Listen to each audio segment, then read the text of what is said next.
እንደ አገር የተዋረንበትን ጊዜ ነው የምነግራችሁ።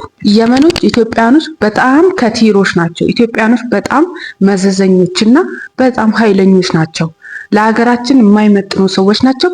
በፍጥነት ሀገራችንን ለቀው እንዲወጡ እያሉ የየመን አክቲቪስቶች እየተነጋገሩ ይገኛሉ። እሱም የሆነበት ምክንያት ደግሞ አንድ የመናዊ በኢትዮጵያኖች ሲመታ ወይንም ደግሞ ሲገፈተር የተለቀቀ ቪዲዮ ነው። ያ ቪዲዮ ለሁሉም የመን አክቲቪስቶች ደርሶ ያ ቪዲዮ በጣም መነጋገሪያ ሆኗል። ኢትዮጵያኖች በሄድንበትን ቦታ ሁሉ አመጻችን የታወቀ ነው። እንደ ችግራችንን ዋጥ አድርገን ተገዢ ሆነን ወይንም ደግሞ አንገታችንን ደፍተን ማለፍ አንፈልግም። የመን ከየትኛውም አረብ እንዳሉትም እነሱ እኛ አረብ ነን፣ የአረብ ዜጋ ነን፣ ስለዚህ እኛ አበሻ አይደለንም፣ እናንተ አበሾች ከኛ ላይ ውጡልን፣ ልቀቁልን እያሉ እየተነጋገሩ ነው።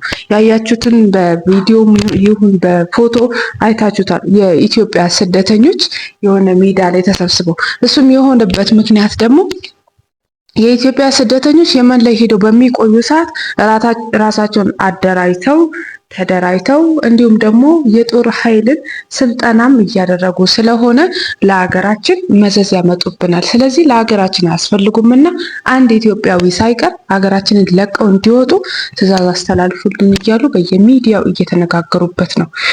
ይህም እንዳለ ሆኖ ደግሞ ኢትዮጵያኖች በብዛት እየተወራልን ያለው እየተነገረልን ያለው ምንድን ነው?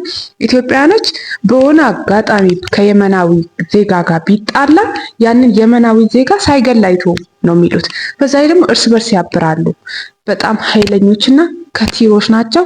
ከዚህ ሀገር ደግሞ ቶሎ ለቀው እንዲወጡልን ትዕዛዝ ተላለፍልን እያሉ ነው።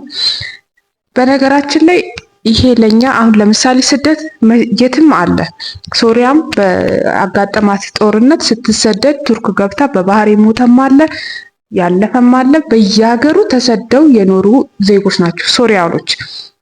ሀገራችን ላይ ባለው ችግር መሰደዳችን ምንም አዲስ ነገር አይደለም። ግን እኛ ኢትዮጵያኖች፣ ኤርትራኖች፣ ትግሬዎች፣ ሙሉ ኢትዮጵያኖች ማለት ነው በአጠቃላይ በሄድንበት የምናሳየው ሪያክት ኃይለኝነታችን እያስደፈረን ነው ማለት ነው። እኛ ምንድነው ሀገራችን ላይ ሆነን ችግራችንን ዋጥ አድርገን መኖር አልቻልንም። መሄድ እንፈልጋለን።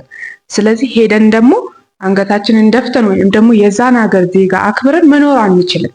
ይህ ደግሞ ለዛም ለሀገሪቱ ለኛ ለኢትዮጵያኑ ለስማችንም ጥሩ ስላልሆነ ብትችሉ ለሀገራችን ለስሙ እንኳን ራሳቸውን ትንሽ እንትን ብትሉ ጥሩ ነው።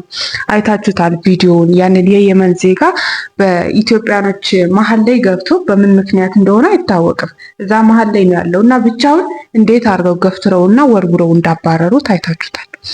ይህ በግልጽ የታየ ጉዳይ ነው። ያልታዩ ብዙ ነገሮች የሚፈጠሩ ጉዳዮች አሉ።